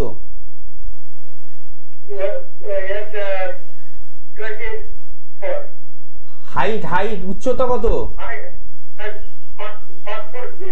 আর ওজন কত? ঠিক আছে, আমি বলে দিচ্ছি টিভিতে, একটু খেয়াল করো, আমি বলে দিচ্ছি।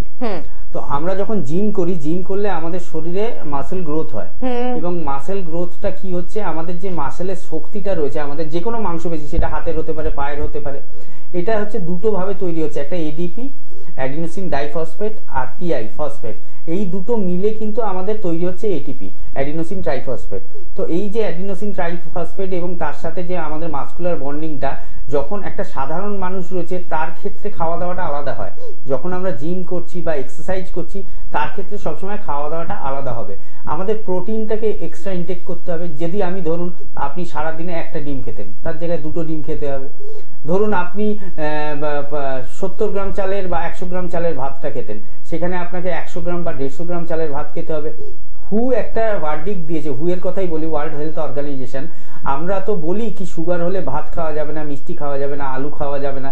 সুগার বলেছে যে আপনার টোটাল ডায়েটটা যে 100% একটা স্বাভাবিক মানুষ যেটা খেতেন বা আপনি যেটা খেতেন সুগার পেশেন্ট, সেটাকে যদি আমরা 25 ভাগ কমিয়ে দিই, মানে 75% ডায়েট থাকবে ওই সুগার পেশেন্টের। মানে আপনি যদি সকালে 3টে রুটি খেতেন তো 2টো রুটি খেতে হবে, সকালে যদি 10 গাল ভাত খেতেন সেখানে আপনাকে 7 গাল ভাত খেতে হবে। সেই সেম পর্যায়ে আপনি যদি জিম করছেন বা কোনো মানে কসরত করছেন যেখানে আপনার মাসেলগুলো গ্রোথ হচ্ছে, সেখানে আপনার খাবারটাকে বাড়াতে হবে। যে খাবারই আপনি খান না কেন, আপনি যদি সবজি ভাত খান, সেই সবজি ভাত যদি 2 বার খান তার জায়গায় 3 বার খেতে হবে, কারণ আপনার সবসময় মাসেলটা গ্রোথ হচ্ছে। আর মাসেল গ্রোথ হওয়ার জন্য আপনাকে তাকে এনার্জি সাপ্লাই করতে হবে। এনার্জি তো ওইভাবে ইনজেকশন নিয়ে হবে না, বা আমাদের ক্যাপসুল বা ট্যাবলেট খেলেও হবে না। কারণ এটা খুব খারাপ জিনিস আমি লক্ষ্য করেছি, যেহেতু এই নিয়ে প্রশ্নটা এলো।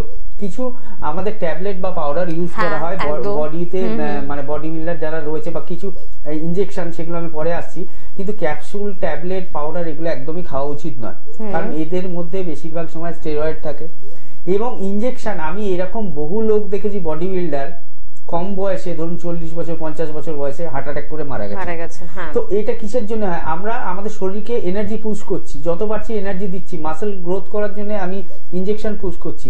এরকম আমরা WWE দেখতে ছোটবেলায় খুব ভালোবাসতাম, কি ওখানে দেখতাম কি ভালো ভালো মাসেল আছে। তো ওই যে মাসেল গুলো রয়েছে ওরা কিন্তু তৈরি করে ওগুলোকে, মানে যেরকম জিম করে তার সাথে সেরকম ফুড ইনটেক করে, তার সাথে সেরকম বাইরে থেকে ইনজেকশন বা আপনার ট্যাবলেট ক্যাপসুল খায়।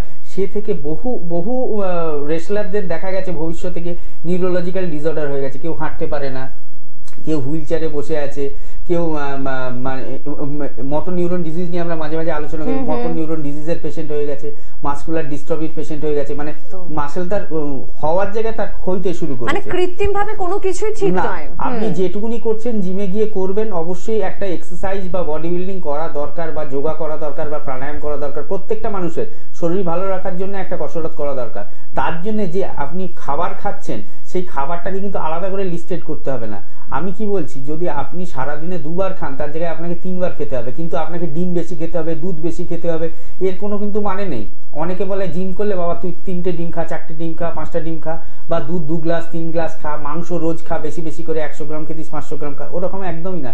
তাহলে ওটা গিয়ে ভবিষ্যতে 20-25 বছর 30 বছর পরে গিয়ে আপনার ক্ষতি হবে। আপনার যে রেগুলার ডায়েটটা রয়েছে তার সাথে এক্সট্রা কিছু ডায়েট অ্যাড করে দেবেন, মানে 20% ডায়েট বাড়িয়ে দেবেন। আপনি যদি 3টে রুটি খেতেন এক বেলায়, আপনি সেখানে 5টা রুটি খাবেন, তাহলেই দেখবেন আপনার গ্রোথটা বডিরও ঠিক থাকবে, এবং তার সাথে যে জিমটা কসরতটা করছেন ওই বডিটা আপনার আসল থাকবে এবং সারা জীবন থাকবে। কিন্তু কোনো ইনজেকশন, কোনো ট্যাবলেট, কোনো পাউডার, কোনো ক্যাপসুল আপনি এক্সট্রা করে নেবেন না। একদম। বিজ্ঞাপন কিন্তু আপনি দেখতে পারেন, বিজ্ঞাপনে অনেক কিছু আপনাকে লোভনীয় কিন্তু আকর্ষণমূলক অনেক কিছু কিন্তু কথা শোনাতে পারে, কিন্তু না, একদম নয়। প্রাকৃতিক ভাবে নিজেকে সুন্দর রাখার, সুস্থ রাখার চেষ্টা করুন। এক্সারসাইজ যথেষ্ট আপনাকে একটা সুন্দর ফিগার বা সুস্থ ফিগার উপহার দেওয়ার জন্য। যাক, আজকে আমরা আলোচনা করছিলাম সোরিয়াসিস নিয়ে, ডাক্তারবাবু বলছিলেন কিছু গুরুত্বপূর্ণ কথা, শুনবো একটু। সোরিয়াসিস মেইনলি আমি যেটা বলি, সোরিয়াসিস আমাদের 4টে জায়গায় মেইনলি পাওয়া যায়। একটাকে বলা হয় প্ল্যান্টার সোরিয়াসিস, মানে যেটা হাতের তালু এবং পায়ের তালুতে হয়। একটা হচ্ছে প্লেক্স সোরিয়াসিস, যেটা কুনুইতে হয় এবং আমাদের হাঁটু দুটোর উপরে হয়। একটা আমরা তো জানি সারা শরীরে হোল বডি সোরিয়াসিস। আর একটা সোরিয়াসিস হয় আমাদের স্ক্যাল্পে, মানে মাথার খুলিতে, যে অনেকে খুশকি ভেবে অনেকে ভুল করেন, যেটাকে স্ক্যাল্প সোরিয়াসিস বলা হয়। সোরিয়াসিস হলে একটা জিনিস খেয়াল রাখবেন, এটা প্রচন্ড চুলকাবে বা জায়গাটা লাল দগদগে হবে, বা ওই জায়গাটা থেকে আঁশের মতো চামড়া উঠবে, ছোট ছোট সাদা সাদা চামড়া উঠবে। এটা আপনি মডার্ন সায়েন্সের কাছে যতই যান, যে কোনো প্যাথির কাছে যান, আপনি সাময়িক আরাম পাবেন, 2-3 মাস আরাম পাবেন, 4 মাস আরাম পাবেন, মেডিসিন বন্ধ করলে এটা আবার হবে। এবং অন্য প্যাথির ডাক্তাররা তাদের বইতে, তাদের শাস্ত্রে যেভাবে বলা রয়েছে কি এই রোগকে আপনি সম্পূর্ণ সুস্থ করতে পারবেন না, সেই কথাটাই কিন্তু আপনি চেম্বারে গিয়ে শুনবেন কি এই রোগকে সুস্থ আপনি হবেন না এবং এর জন্য আপনাকে সারা জীবন ওষুধ খেতে হবে। কিন্তু আয়ুর্বেদ বলছে না, সোরিয়াসিস রোগকে ঠিক করা যায়। আয়ুর্বেদের মধ্যে সেই ক্ষমতা রয়েছে, কারণ আয়ুর্বেদ হচ্ছে গোড়া থেকে ট্রিটমেন্ট করতে ভালোবাসে। আয়ুর্বেদ গোড়া থেকে রোগকে সারায়। আয়ুর্বেদ কি ওই স্কিনের উপরে শুধু দাগটা হয়েছে বলে একটা মলম দিয়ে দিলাম স্কিনের দাগটা চলে গেল, এটা নয়। কি থেকে আপনার রোগ সোরিয়াসিসটা হলো? আমরা জানি আমাদের আয়ুর্বেদের মধ্যে 3 ধরনের দোষ রয়েছে, একটা বায়ু, একটা পিত্ত এবং একটা কফ, যেটাকে আমরা শারীরিক দোষের মধ্যে আনি। এবং সুশ্রুত একটা অ্যাড করেছে রক্ত দোষ। এবং মানসিক দোষও আমাদের দুটো বলা রয়েছে, একটা রজ, একটা তম। এর ট্রিটমেন্ট কিন্তু পৃথিবীর কোথাও হয় না। কারণ হয় না কেন? সেটা তো লেখাই নেই কোনো শাস্ত্রে, তো সেখানে হবে কি করে? একমাত্র আয়ুর্বেদ শাস্ত্রে বলা রয়েছে কি হ্যাঁ মানসিক দোষের ট্রিটমেন্ট হয়। আর এই যে সোরিয়াসিস, আপনারা মেলবন্ধন করুন, এই সোরিয়াসিসও কিন্তু এই মানসিক দোষের জন্য হচ্ছে, যেটাকে সাইকোসোমাটিক ডিসঅর্ডার বলা হচ্ছে, অত্যধিক চিন্তা ভাবনা। তো তার কাউন্সিলিং, তার ট্রিটমেন্ট, সেটা আপনি কোথায় পাবেন? সেটা আয়ুর্বেদে পাবেন। এটা হচ্ছে 1 নম্বর কারণ সোরিয়াসিসকে আয়ুর্বেদ ছাড়াতে পারে। তার 2 নম্বর কারণ কি? যে কোনো স্কিন ডিজিজ, আমাদের আয়ুর্বেদ মতে যে কোনো স্কিন ডিজিজে আমাদের কফ দোষটা, কফ যে শারীরিক দোষটা রয়েছে সেটা ভিসিয়েটেড হয়। আর বিশেষ করে এই সোরিয়াসিস মেইনলি হচ্ছে দুটো দোষকে এফেক্টেড করে, মানসিক দোষ ছাড়া, একটা কফ, একটা রক্ত। তাই এই রোগের জন্য আমরা যে পঞ্চকর্ম বারবার আলোচনার মধ্যে আনি, কি আয়ুর্বেদের মধ্যে একটা থেরাপি রয়েছে যেটা পঞ্চকর্ম থেরাপি। তো আজকে পঞ্চকর্ম থেরাপির মধ্যে কফ দোষকে ইকুইলিব্রিয়াম স্টেটে আনার জন্য বমন রয়েছে, এবং রক্তকে পিউরিফাই করার মতো মেডিসিন বা রক্তকে পিউরিফাই করার মতো ট্রিটমেন্ট একমাত্র আয়ুর্বেদেই রয়েছে, যেটা হচ্ছে আপনার রক্তমোক্ষণ ট্রিটমেন্ট। এবার রক্তমোক্ষণও বিভিন্ন ধরনের হয়। 3 ধরনের মেনলি হয়, একটা জলৌকা রক্তমোক্ষণ মানে জোঁকের মাধ্যমে, একটা আলাবুর রক্তমোক্ষণ। আলাবু মানে কি? আমাদের যে লাউটা রয়েছে, লাউয়ের উপরের পোরশনটা মানে কেটে দিলে যে গোল পোরশনটা হয়, ওটা দিয়ে ব্লাডটাকে সাক করা হয়, যেটা এখন আমরা মডার্নাইজ করে কাপিং থেরাপি বলে এক ধরনের এসছে, দেখেছেন? কাপিং থেরাপি মাঝে মাঝে দেখায়। তো কাপটাকে ভেবে দেখুন, কাপ যেরকম কাটলে দেখতে হয় সেরকমই কিন্তু আলাবুটাকে উপর থেকে কাটলে দেখতে হয়। উপরে একটা ডাঁটি থাকে আর নিচে গোল মতো এটা। আর এক ধরনের ট্রিটমেন্ট রয়েছে যেটাকে বলা হয় শৃঙ্গ ট্রিটমেন্ট, মানে শিং দিয়ে, মানে যে কোনো জন্তুর শিং দিয়ে সেখানে আমাদের রক্তমোক্ষণটা করতে হয়। তো এই যে রক্তমোক্ষণটা করছেন, এই রক্তমোক্ষণের ট্রিটমেন্টটা তো অন্য কোনো প্যাথিতে নেই। বা এই যে ব্লাডকে পিউরিফাই করবেন, তার জন্য তো আপনি ব্লাড বাড়াতে পারেন, ব্লাড বাড়ানোর ওষুধ অন্য প্যাথিতে আছে, কিন্তু রক্তকে শোধন করার মতো কি ট্রিটমেন্ট অন্য প্যাথিতে আছে? আমার তো মনে হয় নেই। আর এই রক্তকে পিউরিফাই করতে গেলে যেমন খদির রয়েছে, মঞ্জিষ্ঠা রয়েছে, দারু হরিদ্রা রয়েছে, এইগুলো কিন্তু খুব ইম্পর্টেন্ট হার্বস। এবং এই যে বমন আমি বললাম, বমন ট্রিটমেন্ট কিন্তু শুধু কফ রোগের জন্যই করা হয়। কফ দোষযুক্ত যে সমস্ত রোগ তাদের ক্ষেত্রে এই বমনটা করানো হয়। মানে অনেকে ভাববেন এই বাবা বমন মানে তো বমি করানো। এই বমিটা নর্মাল বমি নয়, কি ফুড পয়জন হয়েছে আমি বমি করছি বা অন্য কিছু খেয়ে নিয়েছি বমি করছি, এই বমি ও সেই বমি নয়। এই বমি হচ্ছে ওষুধ খাইয়ে বমিটা করানো হয়, ইচ্ছাকৃত করানো হয় যাতে রোগটা ঠিক হয়। তো এই যে পঞ্চকর্ম ট্রিটমেন্টটা আপনারা সোরিয়াসিসের ক্ষেত্রে পেলেন এবং তার সাথে যে এই মেডিসিনাল ট্রিটমেন্টটা পেলেন, এই জন্যই কিন্তু রোগটা একদম গোড়া থেকে ঠিক হচ্ছে, যেটা কিনা অন্য প্যাথিতে আপনারা পাচ্ছেন না। সেই জন্যই আমরা জোর গলায় এনবিপির প্রত্যেকটা চিকিৎসক আমরা বলি কি সোরিয়াসিস হোক, ব্যথার সমস্যা হোক, স্কিনের সমস্যা হোক, বা আপনার কিডনির সমস্যা হোক, নার্ভের সমস্যা হোক, আমরা কিন্তু গোড়া থেকে ট্রিটমেন্ট করে রোগটাকে ঠিক করি এবং রোগটা একটা সার্টেন পিরিয়ডের মধ্যে আপনার ভালো হবে। যে যতদিন ভুগছেন, কারোর ক্ষেত্রে 4 মাসে ভালো হতে পারে, কারোর ক্ষেত্রে 6 মাসে, কারোর ক্ষেত্রে 1 বছরে, সেটা টাইমটা ডিপেন্ড করে আপনি কি অবস্থায় আমাদের কাছে এলেন, কিন্তু আপনি আলটিমেট ভালো হবেন, সুস্থ থাকবেন।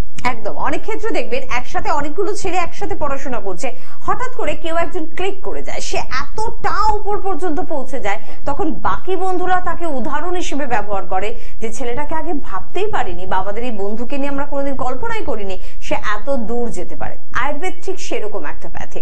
আয়ুর্বেদের মধ্যে জোর আছে, শক্তি আছে, সব আছে, কিন্তু আয়ুর্বেদ যে এত দূর পর্যন্ত যেতে পারে, এত কঠিন জটিল সমস্যার ট্রিটমেন্ট করতে পারে, এটা কিন্তু প্রমাণ করেছে এনবিপির অভিজ্ঞ চিকিৎসকেরা। আর সে কারণে বাকি প্যাথির চিকিৎসকেরা বলছে আয়ুর্বেদ এতটা করতে পারে, আমরা নিজেরাও তো বুঝিনি। তো অবশ্যই আপনি অন্য প্যাথিতেও যান, সব প্যাথিকে আমরা ভরসা করি, কিন্তু সেখানে যদি আপনি বেশি দিন মানে ট্রিটমেন্টে থাকার পরও যদি রেজাল্ট না পান, তখন আর নিজেকে গিনিপিগ প্লিজ বানাবেন না। যোগাযোগ করবেন এনবিপি ইউনানি আয়ুর্বেদ রিসার্চ সেন্টারে। কে আছেন বলবেন? নমস্কার। নমস্কার। হ্যাঁ, কে বলছেন? আমি সৌরভ মাঝি বলছি। কোথা থেকে? আচ্ছা, কি প্রবলেম হচ্ছে? আমার মাথা ভারী ভারী মনে হয় আর পেটটা ঠিকভাবে পরিষ্কার হয় না। বয়স কত বললেন? 25। হ্যাঁ। চোখে চশমা রয়েছে? হ্যাঁ, চশমা আছে। আচ্ছা, চশমা লাস্ট কবে দেখিয়েছেন পাওয়ার? না না, চেক করেনি। চশমা আছে কিন্তু চোখের পাওয়ার চেক করাননি? মানে যবে চশমা হয়েছে তারপরে আর চেক করাননি? কত বছর আগে চশমা পড়েছেন? 2 বছর টানা চশমা পড়ছেন। আচ্ছা, আপনার মাথা ব্যথা করা বা মাথা ঘোরা এগুলো রয়েছে? মাঝে মাঝে মাথা ঘোরে আর পেটটা ঠিকভাবে পরিষ্কার হয় না, তো বুকে ব্যথা হয়। আপনি কোথা থেকে বলছেন? কোথা থেকে? চণ্ডীতলা। হ্যাঁ, চণ্ডীতলা। হাওড়া? হাওড়া চণ্ডীতলা? হাওড়া নইলে হুগলি না, হুগলি? হুগলি চণ্ডীতলা। আচ্ছা আচ্ছা, ঠিক আছে, আপনি শুনতে থাকুন, আমি বলছি কি করলে ভালো হয়।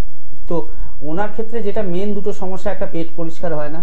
পেট পরিষ্কারের জন্য আজকে তো সারাদিন আমরা 3টে ফোন মোটামুটি পেলাম, আর এটা নিয়ে আমি আলাদা করে আপনাকে আরেকবার বলে দিচ্ছি, এবং প্রত্যেকে যারা এই অনুষ্ঠানটা শুনছেন তারা আবার ভালোভাবে শুনুন। পেট পরিষ্কার হতে গেলে আগে আপনার হজম শক্তিটাকে ভালো করতে হবে। অগ্নি বল যেটা রয়েছে এটাকে আপনাকে ইমপ্রুভ করতে হবে।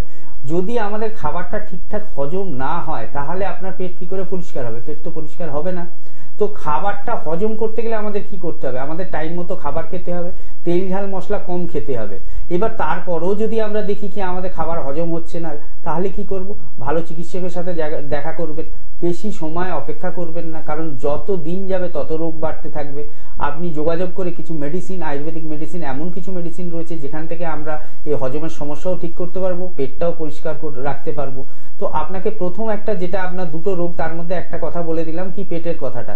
এবার আপনার যে মাথা ভারী ভাবটা বলছেন, কি মাথা ভারী হয়ে থাকে, বুকের মধ্যে মাঝে মাঝে কষ্ট হয়, তো আপনাকে আমি বলবো, দেখুন মাথা ভারী অনেকগুলো কারণে হতে পারে। যদি মাইগ্রেনের সমস্যা থাকে সেখান থেকে হতে পারে, যদি সার্ভাইকাল স্পন্ডালাইটিস মানে ঘাড়ে যদি কোনো সমস্যা থাকে হাড়ের, সেক্ষেত্রে হতে পারে। আপনার চোখে পাওয়ার রয়েছে, চোখে যদি কারোর পাওয়ার থাকে সেক্ষেত্রে আপনার এই মাথা ভারী ভাবটা আসে। ওই জন্য আমি বারবার জিজ্ঞেস করছিলাম কি চোখের পাওয়ার দেখিয়েছেন। তো অনেকগুলো কারণে আসতে পারে। যদি সাইনাসের কোনো প্রবলেম থাকে, সাইনোসাইটিস থাকে, সেখান থেকে আসতে পারে। তো একটা লক্ষণ, সেটা বিভিন্ন রোগ থেকে হতে পারে। তো আগে ভালোভাবে দেখে নিতে হবে কি থেকে সমস্যাটা হচ্ছে। পেটের সমস্যাটা নয় বুঝতে পারলাম, মাথার সমস্যাটা আপনি আমায় বললেন, কিন্তু আমি যতক্ষণ না আপনাকে পরীক্ষা করব বা দেখবো বা কিছু রিপোর্ট করাতে দেবো, ততক্ষণ আমি কনফার্ম হতে পারবো না যে কি জিনিসটা থেকে আপনার এই সমস্যাটা হচ্ছে। হুগলি থেকে ফোন করেছিলেন, হুগলিতে আমাদের চেম্বার রয়েছে, আমাদের আরামবাগে চেম্বার রয়েছে, বেলুরটা যদি আপনার কাছে হয় বেলুরে চেম্বার রয়েছে। যে কোনো একটু চেম্বারে এসে, একটু নিয়ারেস্ট চেম্বারে এসে একটু যোগাযোগ করে নিন, হাতে সময় নিয়ে। দেখুন নিচে দুটো হেল্পলাইন নাম্বার যাচ্ছে, হেল্পলাইন নাম্বারে কন্ট্যাক্ট করে নিন। অবশ্যই দেখবেন কিছুদিনের মধ্যেই, 2-3 মাসের মধ্যেই আপনার সমস্যাটা ঠিক থাকবে, আপনিও সুস্থ থাকবেন। আর আপনাকে সুস্থ রাখার জন্য কিন্তু এনবিপি ইউনানি আয়ুর্বেদ রিসার্চ সেন্টারের প্রত্যেকজন চিকিৎসক ছুটছেন, কষ্ট করছেন, পরিশ্রম করছেন, সময় দেওয়ার চেষ্টা করছেন আপনাকে। তাই আপনাকেও কিন্তু যোগাযোগ করতে হবে। রায়গঞ্জে চেম্বার রয়েছে, ডক্টর এস ঘোষালকেই পেয়ে যাচ্ছেন। হেরিয়াতে ডক্টর এ হালদারকে পাচ্ছেন, মেচেদায় ডক্টর এন ভট্টাচার্যকে পাচ্ছেন, আসানসোলে ডক্টর বি শর্মাকে পাচ্ছেন, বর্ধমানে কিন্তু পাচ্ছেন ডক্টর এন ভট্টাচার্যকে, বহরমপুরে ডক্টর এ হালদারকে পাচ্ছেন, বাঁকুড়াতে ডক্টর বি শর্মা, দুর্গাপুরে পেয়ে যাচ্ছেন ডক্টর এন ভট্টাচার্যকে, কৃষ্ণনগরে পেয়ে যাচ্ছেন ডক্টর এ হালদারকে, বোলপুরে পেয়ে যাচ্ছেন ডক্টর বি শর্মাকে, গঙ্গারামপুরে থাকছেন ডক্টর এস ঘোষাল, শিলচরে আপনারা পেয়ে যাচ্ছেন ডক্টর বি শর্মাকে, শিলিগুড়িতে পাচ্ছেন ডক্টর এস ঘোষালকে, খড়গপুরে পাচ্ছেন ডক্টর এন ভট্টাচার্যকে, হলদিয়ায় থাকছেন ডক্টর এ হালদার, কোচবিহারে পাচ্ছেন ডক্টর এস ঘোষালকে, আগরতলায় পেয়ে যাচ্ছেন ডক্টর বি শর্মাকে, জামশেদপুরে পাচ্ছেন ডক্টর এন ভট্টাচার্যকে, আরামবাগে থাকছেন ডক্টর এ হালদার, মালদায় পেয়ে যাচ্ছেন ডক্টর এস ঘোষালকে, দিল্লিতে কিন্তু চেম্বার রয়েছে, দিল্লিতে পেয়ে যাচ্ছেন ডক্টর বি শর্মাকে, গুয়াহাটিতে পেয়ে যাচ্ছেন ডক্টর এস ঘোষালকে, বনগাঁয় পেয়ে যাচ্ছেন ডক্টর বি শর্মাকে, ডিব্রুগড়ে পাচ্ছেন ডক্টর এস এস ঘোষালকে। পাশাপাশি কিন্তু মধ্যমগ্রামে কিন্তু চেম্বার রয়েছে কলকাতার ল্যান্সটাউনে, খিদিরপুরে এবং শোভাবাজারে, এবং তার পাশাপাশি কিন্তু চেম্বার রয়েছে অবশ্যই দক্ষিণ 24 পরগনার বন্ধুদের জন্য আমতলাতে, এবং তার পাশাপাশি হাওড়ায় কিন্তু শিবপুর, বালচিগুড়ি বাজার এবং বেলুড়ে কিন্তু চেম্বার রয়েছে। নতুন দুটি চেম্বার কিন্তু রয়েছে অবশ্যই ব্যাঙ্গালোর এবং মুম্বাই। এবারে খুব তাড়াতাড়ি পুজোর পর ওখানের বন্ধুদের সঙ্গেও আপনাদের দেখা হচ্ছে, তাই তো? একদমই, কারণ ব্যাঙ্গালোর এবং মুম্বাই থেকে বহু রিকোয়েস্ট আমাদের কাছে ছিল কি এই জায়গাগুলো আমরা যেতে পারছিলাম না, তা সেই জন্য সেই রিকোয়েস্টটা রেখেই আমরা কিন্তু পুজোর পরই ব্যাঙ্গালোর এবং মুম্বাই দুটো সেন্টারই ওপেন হচ্ছে, যেখানে আমাদের সংস্থার ডাইরেক্টর ডক্টর শর্মা উপস্থিত থাকবেন। একদম। তো আজকে হাতে সময় একদম নেই, অনুষ্ঠান থেকে বিদায় নেব। পরবর্তী অনুষ্ঠানে আবারও দেখা হচ্ছে, অনেক কথা হচ্ছে। ধন্যবাদ জানাবো আপনাদের, ধন্যবাদ জানাবো ডাক্তারবাবুকে। নমস্কার।